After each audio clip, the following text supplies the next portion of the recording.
মুসা নবী আজরাইলকে একটা ধাক্কা দিয়েছিলেন, আঘাত করেছিলেন। এই আজরাইল কোন নবীর কাছে যাইতে কোনো অনুমতি নেয় না, কোন ফিরলি গাউসুল কুসুবের জান কবজ করতে কোনো অনুমতি নাই। ঘরের দরজা বন্ধ থাকলো, এই বন্ধ দরজাওয়ালা ঘরের ভিতরে অনায়াসে আজরাইল ঢুকতে পারে। আমার নবীর ঘর তো কোনো বিল্ডিং ছিল না,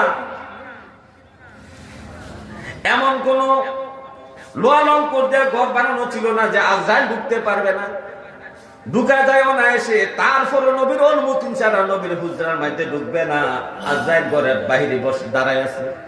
জিবরাইল বলে, ইয়া রাসূলুল্লাহ, আজরাইল আসার আপনার কাছে অনুমতি চাচ্ছে। নবীজি বললেন, জিবরাইল আজরাইলকে আসতে বলো।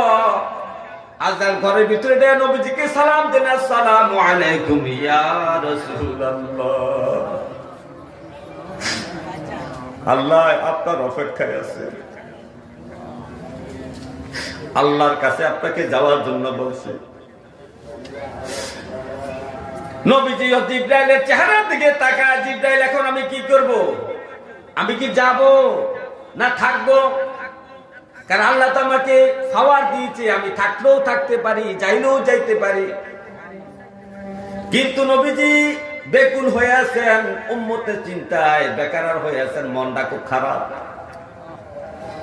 আজরাইল জিবরাইল বলতেছে, ইয়া রাসূলুল্লাহ, আপনি মালিকের দিদারে যাবেন, টেনশন কেন আপনার মনে? নবীজি বলে, হে আমার জিবরাইল শোনো, আমি তে হায়াতে জিন্দেগি আমার উম্মত যদি কোনো অন্যায় অপরাধ করত, ভুল করত, আমি নিজেই এগুলো সংশোধন করে দিতাম।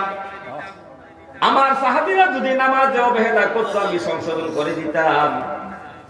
আমি যখন দুনিয়াতে চলে যাব, আমার এই উম্মতকে কে ভালো রাস্তা দেখাইবে? নামাজের কথা কে বলবে? রোজার কথা কে বলবে? ভালো কাজের কথা কে বলবে? মা বাবার খেদমতের কথা কে বলবে? এই জন্য আমি চিন্তায় পেরেশানি হয়ে আছি। জিবরাইল বলে, ইয়া রাসূলুল্লাহ, একটু সময় দেন, আমি আল্লাহর কাছে যাব আর আসবো। এর কি ব্যবস্থা আছে আল্লাহর কাছে আমি একটু জেনে আসি। জিবরাইল চলে গেলেন, আল্লাহর কাছে যেয়ে বললেন, রব্বে কারীম, মুহাম্মদ রাসূলুল্লাহ সাল্লাল্লাহু আলাইহি ওয়াসাল্লাম তার উম্মতের এই কারণের জন্য ব্যাকুল হয়ে আছে, চিন্তিত হয়ে আছে। আল্লাহ বললেন, জিবরাইল, আমার নবীকে জানায়া দাও, আমার নবী দুনিয়াতে হায়াতে জিন্দেগি থাকা অবস্থায় তার উম্মতের জন্য যেভাবে উপদেশ আদেশ নিষেধ করত, পরামর্শ দিত ইবাদতের জন্য, তার এই কাজটাকে তার